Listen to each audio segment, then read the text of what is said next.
review, and the topic is PGDM versus MBA. But before that, if you're watching this channel for the first time, please don't forget to subscribe our channel. So, beginning with a brief introduction to the topic, in the wake of globalization and Make Up India campaign, more and more students aspire to be an entrepreneur.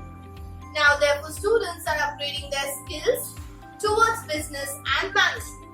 There are a large number of universities and institutions offering management programs all across India.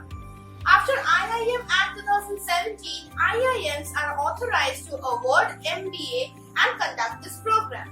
However, it depends on the institute whether they are going to continue with their PGDM courses or they are going to switch over to MBA. Now, actually, before 2017 or on the past few years, some institutes and universities did not have that authorization to continue with the MBA programs. Thus, they used to offer PGDM and PM courses. So, PGDM courses are generally offered by the central, state and the private universities or institutes in various flexible modes, that is whether part-time or full-time or in a distance mode, actually depending upon the specialization of the program and the institute. Now, PGDM is a diploma course and it is equivalent to MBA. Now, that has a condition that only if after the college gets recognized and approved by AIU. Now, the full form of this is the Association of Indian Universities. The aspirants get a deep insight of various industrial and on-job skills that are not available in other degree programs.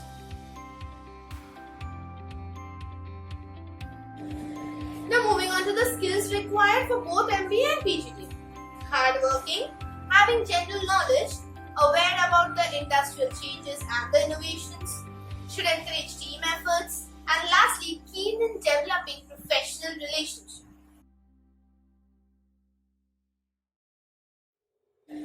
Now, before I go into details, you should understand what are the merits and the demerits for both MBA and PGDM programs. Now, the basic difference between the both. I am going to mention certain points and I am going to elaborate that.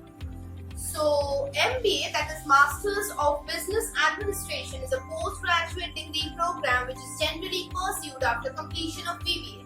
Now, it is not only BBA. If you want to pursue that program after completion of your BTech or BSc, whatever, you can also do that. You are eligible for that. For your post-graduation, of course. Whereas PGDM, that is the Postgraduate Diploma in Management, is a postgraduate diploma course which is pursued after graduation. The MBA course is of 2 years and it is comprised of 4 semesters. But the PGDM is of 3 years and it is comprised of 6 semesters. Now, apart from the classroom teachings, internships are also arranged for the students to enhance their practical skills of the respective specialization and to give them an enlarged view of the field.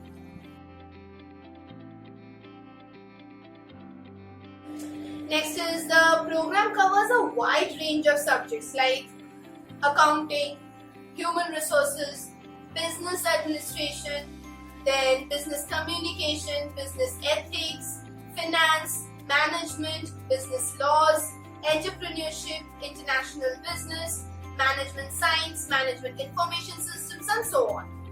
Now, PGDM is a diploma course and MBA is a degree course. This is the actual main difference between the both. And the main importance is of the university it is affiliated to and the level of diploma and the degree depends on that. It is just a myth that PGDM holds a less market value than MBA. It is not the actual fact. So, next point is MBA is focused more on theoretical and technical aspects of management, whereas PGDM and PGPM courses are focused on the industrial orientation and more skill based on the market requirements and the availability. The MBA courses have lower tuition fees as compared to PGDM or PGPM courses because 90% of the top institutes like IIMs and MGI and many more offer the PGDM in their institutions owing to better curriculum, better placement, better teaching, exposure, and so on. MBA programs have minimum chances of fraudulence, as it is necessary to it is very necessary to check the valid accreditation of that institute you're joining before you're joining any course. But in case of MBA, the chance of fraudulence is less because most of the universities and institutes offer this course. In case of PGDM, it is offered by few institutes compared to MBA. But still 90% of the top institutes offer PGDM. Still, compared to MBA, fewer institutes offer this course. Thus, it is very necessary to check the valid accreditation of the course or of the institute. Now, my next point is MBA courses are recognized and it come under UGC, whereas PGDM courses are recognized and validated from the body that is AICTE, that is All India Council of Technical Education.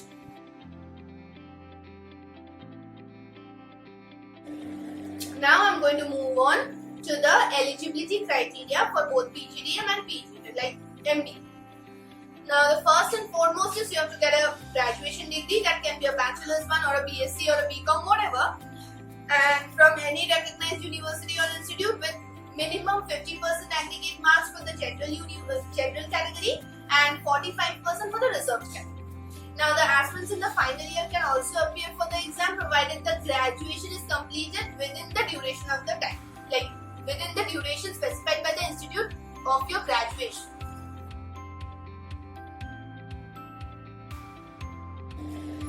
Now I'm going to give some examples and the most common accepted exams in India. Firstly, CAT, that is the Common Entrance Test. It is conducted by IIM and it is an online computer-based exam conducted moreover within November to December once in a year, and the fees is 2,000 for the general category and 1,000 for the reserved category. Second is SAT, that is Xavier's Aptitude Test. It is conducted by Xavier's and it is an online computer-based exam conducted in January once in a year and the fees is 1,700. Third is IIFT, that is Indian Institute of Foreign Trade, conducted by IIFT. It is also an online computer-based exam conducted in December once in a year and the fees is 2,000 for the general category and 1,000 for the reserved category. My fourth example is CMAT, that is Common Management Aptitude Test.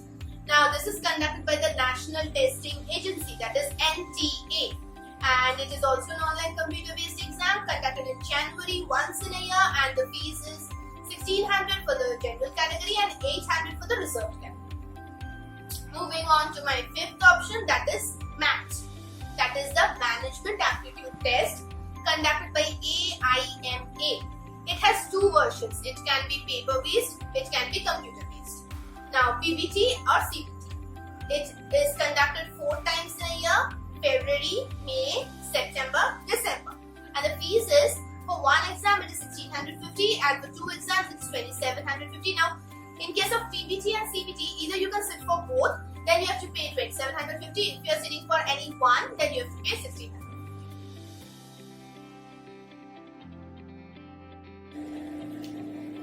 Now moving on to the syllabus of the exam for PGDM and MBA. Like for pursuing that course, the entrance exam is actually that paper is divided into 3 sections. Firstly, reading comprehension and verbal ability. Next is logical reasoning and interpretation of data. And third is quantitative ability.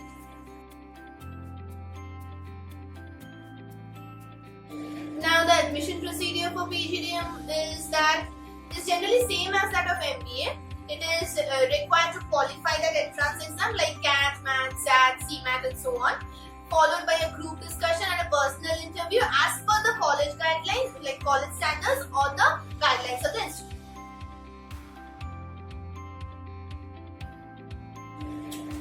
Now moving on to the top recruiting companies. Those are like Amazon, Genpact, Infosys, HDFC Bank, Axis Bank, CITI Bank, then HCL, Microsoft, International Business Machines, IBM Corporation. Next, Hewlett Packard.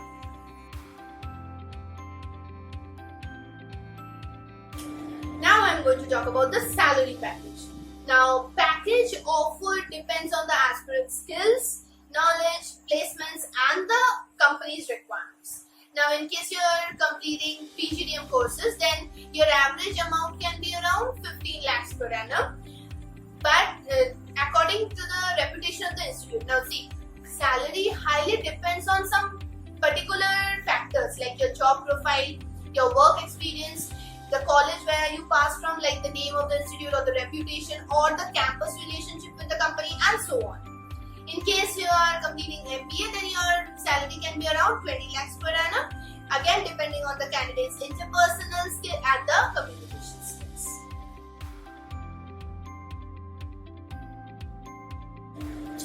Moving on to my last topic for today, that is further studies. After PGDM, if a student want to do higher studies, then they can move for some short-term management programs, that is MTP, from any of the leading IIMs to further increase their chances in the corporate world along with a work experience, and and they also have another option that they can enhance their academic or the research field by for that they have to do PhD. So this was all about the topic. If you want a career in any of the two, please visit our website knowmyscholarship.com and register yourself for more information regarding scholarship and admission. Our experts will help you regarding that. So I will end my video. Share this video with your friends and don't forget to like and subscribe our channel. Thanks for watching.